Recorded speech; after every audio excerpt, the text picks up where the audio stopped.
friend today. We We got do. Dr. V, Chris Hola. Vogel, Mr. Harvard doctor. Yes. Yeah, well, you liked my description, which was Harvard trained business coach. So Yes, it was good. I it was mean, not bad. yeah, for an except I amateur. don't think you had Harvard trained in the title. I think I that's what did. I recommended. So like, it's like one No, of the no, best no. That's what I names in the did. world. Why wouldn't I you did. stick it in there? I did it originally, Harvard trained business coach. You were the one who told me when you were looking at it, saying, "Wow, yours is really good." I wouldn't Yeah. You went to change it. Harvard. Yeah, Harvard. Go it's Um, pretty figure. good.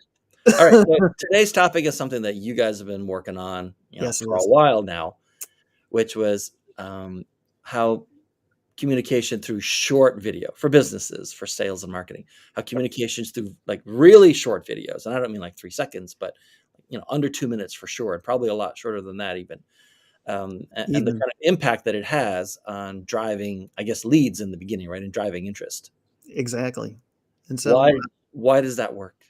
well, I'll kind of get the party started. So, the reason it works is because of our short little attention spans, and the fact that it's easier for us to grasp, video in small volume as opposed to large pieces of video. And so now with YouTube Shorts and Instagram and TikTok, who everybody thought was for kids who just like to shuffle dance and sing, and Instagram and Facebook, so everybody's got a short video piece to their platform. So it works just because we're much easy. It's much easier for us to just grasp on the smaller piece of content Right. and watch it all the way through quickly. What do you think, Dr. V? we like snackable, bite-sized pieces of content. Right. I also would I would suggest this when it comes to any sort of invitation on our part or acceptance on a stranger's part, because they're strangers to us and we're strangers to them if you're in marketing, right? Usually. People will watch short copy, they'll read short copy and they'll watch short content because nobody wants to read long copy or dig into a long video unless they already trust the source. Correct. And so if you don't have that trust yet, you're not going to get away with like a long version of something. That's a great point too, because it's a great way to get that trust. Somebody will invest 15 seconds with you or 30 seconds with you to watch a small piece of content. The other thing too is we're all well rewarded on each platform for producing a piece of content daily, or a couple pieces of content a day, and we're rewarded by the number of minutes people view. So if somebody views our content completely through, 15 seconds, 30 seconds, it's a great situation for us. Yeah, the algorithm gives you a little Boost. a lot of love, and it'll show your videos to people far beyond your followers. That's what's really interesting. And when you start getting, especially when you start getting likes, comments, and shares, people Right. share your short form videos. That's one way that you can potentially go viral. But virality, as we were saying before we started the broadcast, is not that important, because I know people who get maybe 100 views for their short form videos, but they get clients out of them. Right. Because as you said, Dean, it's the know, like, and trust factor, which blossoms into the know, love, and trust factor. And people are willing to invest maybe 15 seconds or even up to maybe 3 minutes in the case of TikTok, the max currently. And they don't feel cheated as long as you give them a little bit of entertainment and some information. So it either the value can be infotainment, or it can be strictly information, or the value could be just pure entertainment, people acting silly, as you said earlier, with the dances and expressions and other things. But the greatest challenge of all, is grabbing somebody's attention Yes. in those first 1 to 3 seconds. Yeah, it goes a long way. We talked about a similar topic yesterday when we were doing inform, inspire, and then transform. Was that if you think of communication as a line, right, you need to go all the way to 90%. I worked with someone this morning. He didn't ask me to work for him, but he sent me a pitch on LinkedIn and it was badly worded. And I wrote back and fixed it for him. And don't pitch me on LinkedIn just thinking you're going to get free copywriting. I was in a weird mood this morning and other stuff was going on. But the point is, one of the things I said to him is, you need to separate this, and this is a great line, but you've sort of buried it. and people are just going to not read it or go over it. I said, the point of this, especially your very first line in that kind of pitch or initial message or email or first few words of a video, is that you have to do 90% of the comprehension for the reader. The reader is only responsible for the last 10%. It's not 50-50. And so you need to think about the context that they're in. And like, are they scrolling through? Are they on a desktop? Are they in a car? Are they waiting for coffee, right? What context are they in? And then how can you go 90% of the way to doing all of their comprehension for them of whatever your idea is you're trying to communicate, or whatever your marketing or sales message is, so that they only have to do the last 10%, which is pretty much all you're going to get. You're going to get the last 10% of their attention and a few seconds of their attention. And then after that, if you haven't sort of secured it in, you're done. No, that's very true. And it's funny. I was thinking as we're going along, the thing that really got us interested in this is a friend of mine asked us if we could produce a short commercial for him. And and we started at 60 seconds, and we kept saying, how much smaller can we go and still get the message out? And we got down to 30 seconds, and we got almost down to 15 seconds. Yeah, it was kind of tough to get down to 15 seconds. It's hard to share the entire concept of their platform or their particular piece of software in 15 seconds. So it required at least 30 seconds. I think we could have gotten the message across in maybe 20, 25 seconds. Could be. Yeah. But 30 did it nicely. One of my most popular videos in terms of Instagram, not so much on TikTok, got about 11,000 views or so, but it was 25 seconds, which violates many of the principles that we teach in our Strategic Video Masters group. So because shorter generally is better. Right. And the sweet spot seems to be like, what, 15 seconds? Sometimes 5. Yeah, sometimes. One of my most recent ones that just took off was 5 seconds long. So you try to figure out how you get a message across in 5 seconds. But we use there's multiple things you need to look at. Like, for example, the one that was 5 seconds recently had a popular audio underneath. It had some of my favorite stickers like Minions and a few others. Right. Yes. But it had a lot of text. And I revealed line after line of text over those 5 seconds. I think it had 5 lines of text in 5 seconds. And so people did come back to watch it again because they can't read that fast. So I grabbed them with the images and the ocean coming in, because I live near the beach. And there was a helicopter that came across too. I didn't even realize that until after I'd produced the video, that there was one of these attack helicopters coming across on the horizon. So there was a lot of motion. There were things that really did grab attention. And I was shocked actually that 5 seconds could convey a message. Yeah. Yeah. Right. So let's talk about that for a second, because and really back to the theme, right, is how does video say more with less? With less, I mean fewer words.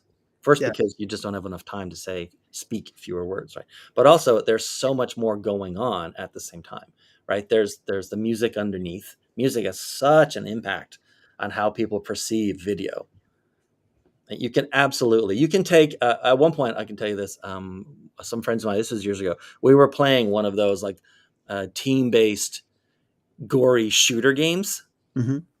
And there was no music underneath. We'd all like turned off the music so we could hear on our comms and like, trying to go around corners and stuff. And then as a joke, because I had one of those like Google smart speakers next to me, I told Google to play the theme to, what is it? The Jack Benny show.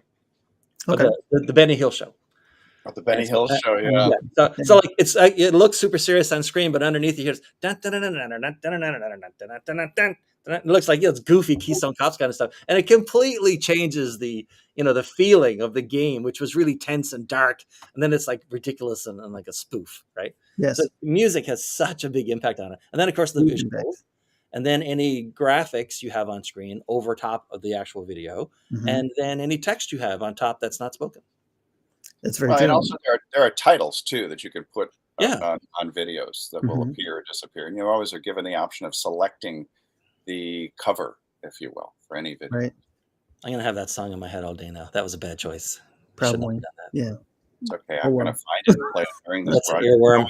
Copyright. I think you'll break a copyright, if you do it. Yeah, I don't want to do that. We'll get flagged on YouTube or something. Speaking of which, go ahead. Sorry, John. Go ahead.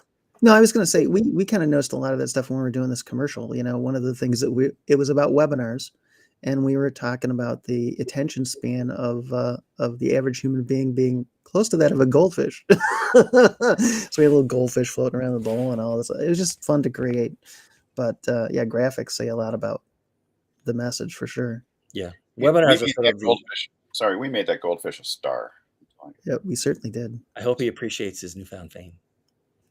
Yeah, I can tell you that with webinars, when I'm writing, like the scripted ones, where I don't ever like really present on webinars, but I write what other people say. Like I write for their audience. Right. And the first thing I tell them is, we're going to write this script and you'll say it word for word because it'll sound completely natural. It's going to look terrible when you read it. There's periods where you don't expect, and there's commas where you wouldn't want them, but that's for you to take a breath, because not once in your life have you ever written anything and had to worry about whether the reader is going to be able to breathe. Because Yes. if you're reading silently, you don't have to worry about anyone's breathing, right? But I write for speakers; they all breathe. They insist on it every few seconds. Insist on breathing. I've Typical. never met a speaker who is willing to put off breathing for the full half hour while they do my script. It just doesn't happen. Some people say reading is fundamental. I say it's oxygen. Yeah. Oxygen. Very important. What I tell them is, the script is not written for people looking at the screen. The script is written for listeners. Yeah. Because most people on anything longer than a minute or two, they're going to go check their mail. They're going to browse Facebook. They're going to play you as background radio. And so we write for listeners, partly because that's how audiences deal with long live content, is their attention goes away and they just sort of give you some of their attention. But secondly, because at least in the B2B ones that I do, I've never seen any B2B webinar where they're willing to put in enough visual information. Like enough is happening on screen and changing on screen, and there are enough slides, and every slide has animations or whatever. I've never seen anyone produce something for a B2B webinar that's so visually rich that they could keep someone's visual attention for half an hour. I mean, it's a lot. That's a level of work that would just be enormous and almost never worth the money and time. If you're going to just have something happening every 2 or 3 seconds for an entire 30 minutes, I mean, that's a TV show. Yeah, right. Yeah, so we write for listeners and just accept the context that they're in. Yeah, I've seen it work, but in a very small group that I'm a part of, and it is B2B because it's B2B coaching. Yeah. But they work really hard at producing these things, and they only do one a month. So it's Jason and Caroline Zook. So Caroline is a graphic artist. It helps a lot. Oh, they They love their gifts and all kinds of stuff, and they just have total interaction, like little shout outs and things where their icons come up and say, hey, it's time for you to type your keyboard. But that's a lot of work. And I mean, that's far beyond what the average business is willing to produce. Not only that, but if it requires a lot of rehearsal to get the timing down as well. Mm-hmm. Because if you're going to keep advancing like that and having something happening every 2 or 3 seconds or 5 seconds or whatever, then your voiceover has to keep up with it. Otherwise, it becomes, there's a discontinuity there that turns off audiences. Well, what happens is they do these videos live with participants, and it really elevates the energy. Oh, I bet, yeah. But then in the recording, you still feel a very similar energy to it. Yeah. Slightly lower because you're not participating. Right. You don't have the Benny Hill thing motivating you to kill people. Yeah. Right. Well, plus live events, everyone in a live event, right? Everyone in the audience, and certainly everyone performing, everyone understands that something could go wrong. There's like a hint of disaster or potential disaster in every live event. It's one of the things that adds to the energy of it. We had one recently. Yeah? Yeah, Friday. So I put in something called CRISP, according to Dr. Kayvon Kay, who's part of our little triad. Right. We have a program we do every Friday. And he said, well, I asked him what his audio was like, because I was outside and I had ambulances and fire trucks and little kids running around, all kinds of stuff. And he said, well, you use this CRISP app, KRISP. Yeah. I said, okay, that's cool. So he guided me through installing it. And when I pushed one of the buttons, the entire live stream blew apart. I disappeared. The two of them were still in there. And then I refreshed to get myself back in and then brought all 3 in. So it was a disaster, but it was fun. Oh, yeah. Yeah. I tell every client, I say, we accept from the beginning, something will go wrong during the live event. We're not, the best you can ever hope for is that the audience can't notice it. but Yeah. something will go wrong. Something always goes wrong. It's one of the reasons we do live events is because of the risk. Yeah, it's Yeah. like going to a NASCAR race, because some of the people are going there just for the car crash. Yeah. Some people watch hockey just for the fights. Exactly. You don't know if there's going to be a fight, or when there's going to be a fight, or who's going to fight, or how long the fight's going to be. Somebody's getting punched in the face if it's a hockey game. In case of the Probably. Philadelphia Flyers, Yeah. I think it was, I went to a fight and a hockey game broke out. Yeah, exactly. Yeah. Correct. Sorry, Flyers fans. That happened. Flyers. But yeah, Flyers. Well, they got what's that crazy looking mascot they now have? Oh, Orange fuzzy thing. It looks like Elmo gone bad. I wish I could remember what that cool. name of that character was. Anyway, so what other things did you want to talk about with respect to short form video?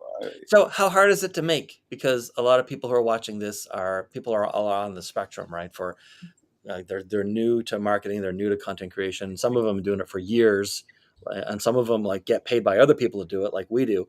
And like, if you're just starting out, like what would you need equipment wise? Just like the base, like your phone, I guess, and something else. Yeah.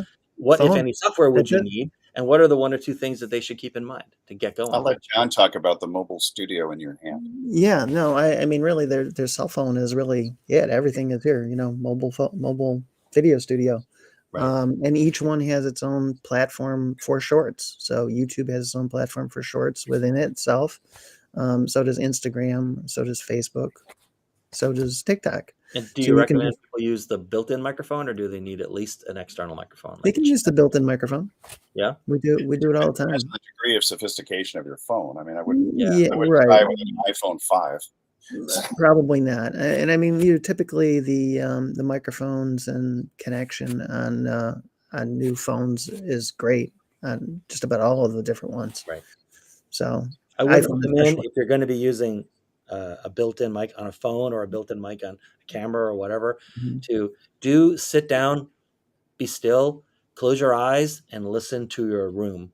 Because a lot of the stuff our brain filters out all the time. It filters out ceiling fans. It filters out space heaters. It filters out sirens and garbage trucks and dogs barking outside and all kinds of All stuff kinds of stuff. that the microphone will treat as perfectly valid input and give everything equal priority Mhm. according to its force.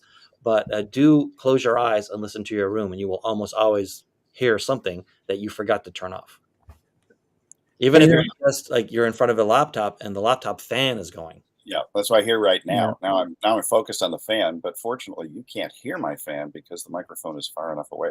However, John and I sometimes have conferences. He'll prop up his phone next to his laptop, and the sound is horrific. Yes, because one of my laptops is very noisy, and all you can hear is the fan because it's a thin gaming laptop. All right, and then what software? Just use what's already Just use what's already there. or YouTube or the platform you're going to post to. Yep. So it's all built right into the platform Use their app. you're Makes sense. going to use.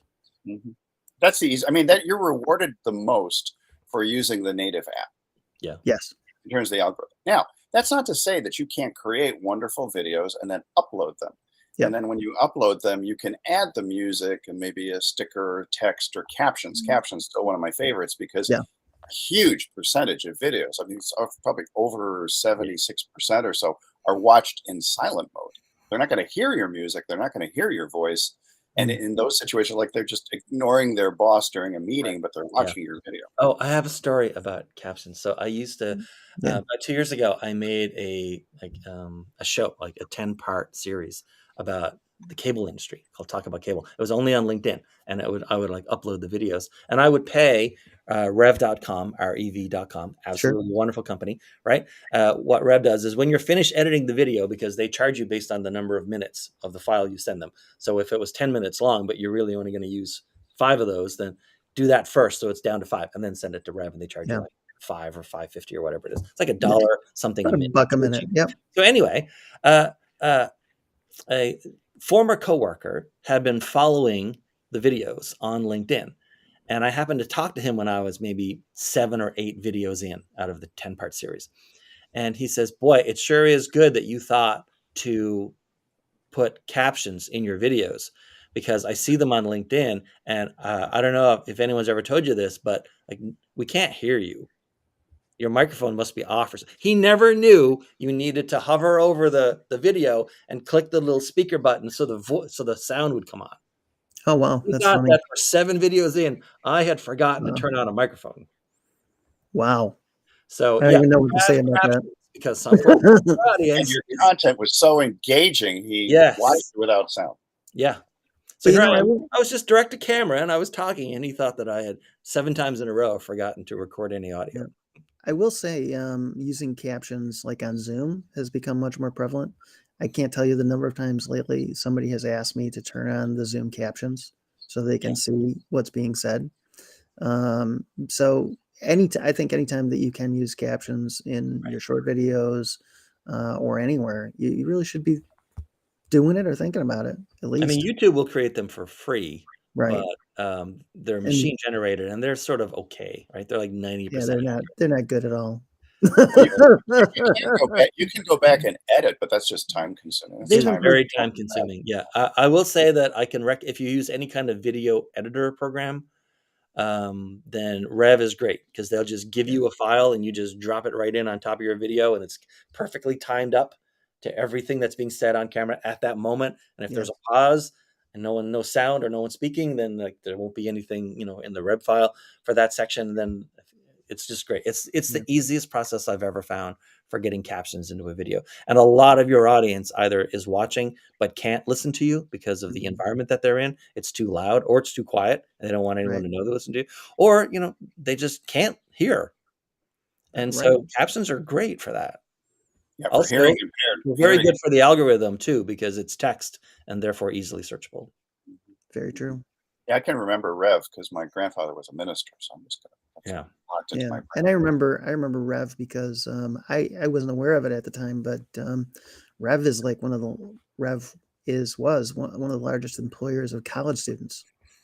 Yeah. Oh, yeah. We should mention that Rev is it's a human. It's a human. They use a machine, I'm sure, right? They're using software to take a first stab if you don't give them a script, but they use a machine to do a first stab. But then a human actually goes through and corrects it all.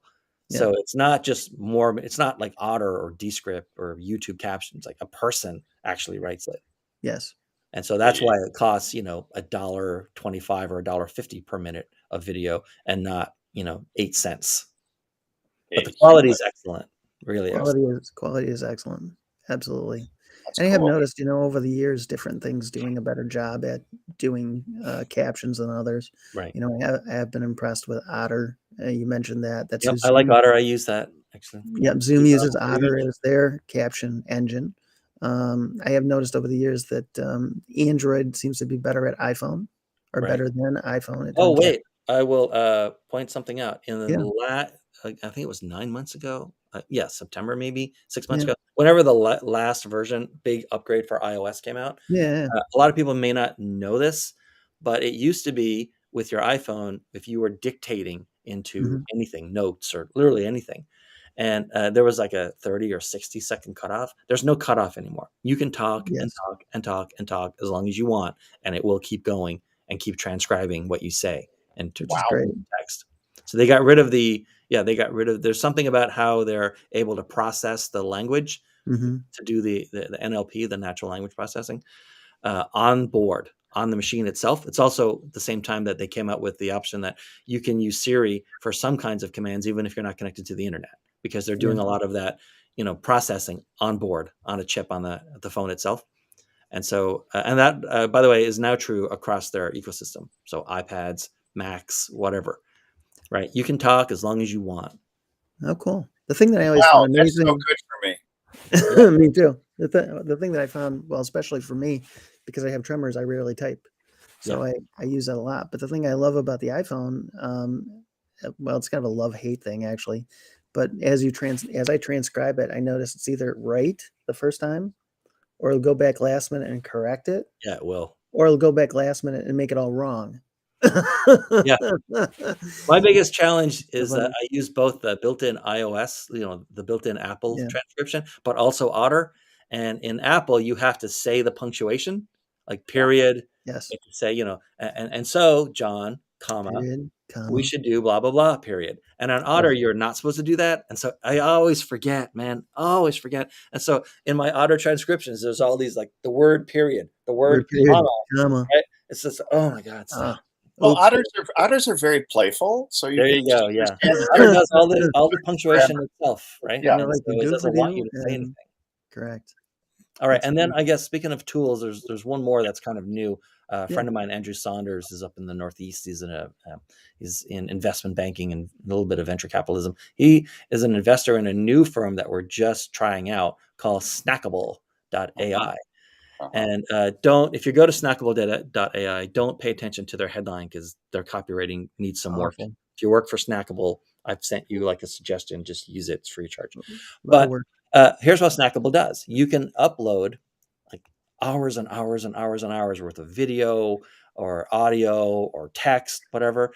And an AI engine will comb through it and pull out interesting little bits, interesting little clips and excerpts of, 15, 30 seconds or so, and like package it up for you into a little audio or video file. And you can use that for social media. So instead of having a human sort of scrubbing through or listening or whatever, doing all that work, you can offload that kind of processing to Snackable.ai. And they have a free tier.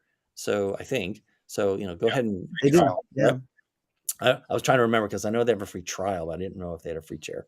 It's a free tier. No, wait a minute. I think actually it expires after. It's a free trial. Either way, it's a free trial. Try it out. Try it out. Because if you're producing a lot of like audio or video, you have a podcast or you're doing stuff like this, these sort of video things, then it's really handy to have a machine sort of go through. Now, here's the thing. I can't vouch for the fact that it's going to work or not because we just signed up. And so I have not yet tested it. But the concept is very interesting. It's really just transcription in reverse, right? And so I have a notion that it's going to, even if it's only 80% useful, and it gives you 2 or 3 or 4 little excerpts of an hour's worth of video, then you just don't use one of them and use the other 3. It'd be fine. It still saves a lot of work. I want to see if there's anything interesting from this broadcast. That's what I was going to say. Yeah, really, right? And just see what it comes out. It's going to give up and say, guys, every moment in here is amazing. Like I can't isolate anything. I can't pick anything out. It's all grace. So there you go. Exactly. All right. I think that's about it for us today. Any final words? Shorter is better. Shorter is better. Shorter is better. And the other one is, in order to develop the confidence to produce short form video, you need to adopt the attitude of playing with the platform. It's play. You won't get it right all the time. You'll fall on your face. You'll get up and try it again. And by the way, at the beginning, nobody is watching your videos. So it's okay to mess up. That reminds me of the Les Brown quote. He's like the motivational speaker, Les Brown. He says, you don't have to be great to get started, but you have to start to get great. That's very true. Yeah. My final message is consistency is key. And taking this as somebody who didn't have a TikTok account until recently, because I didn't think it was important or valuable in any way to an older guy like me. Right. I was wrong. There's a lot of people in our age group that are on TikTok and making videos. And like I said, consistency is key. 1 to 3 videos a day on each platform. And consistency is key. And then I would wrap up with, remember, for all short form communication, you're on the hook to do 90% of the listener or reader or viewer's comprehension for them. It's not their job. It's not a 50-50. You're doing nearly all the work. And then we talked about rev.com and snackable.ai and using the tools that the various video-based platforms provide, YouTube, Vimeo, Instagram, Facebook, LinkedIn has an app you use on your phone. You can actually post on LinkedIn with your just your phone, right? They have their own tool. It's built into the LinkedIn app. Actually, there's no separate tool for it. But you can get started now, and then you will suck, and then you will get better. Yes, and then you will feel like you suck, but then if you keep going, you'll still get better. Right. And even if you think you suck, somebody actually might like what you produce. Yeah, that's the thing about the internet, right? You only have to be like a millimeter deep because it's thousands of miles wide. So somebody's going to like it. Yeah. And the other thing I was going to say is as bad as you suck, somebody else sucks worse. So Yeah, well, but it's okay because we all sucked when we first got started. So all there right, you go. that's it for us. Thanks very much. See you guys tomorrow. All right. Bye.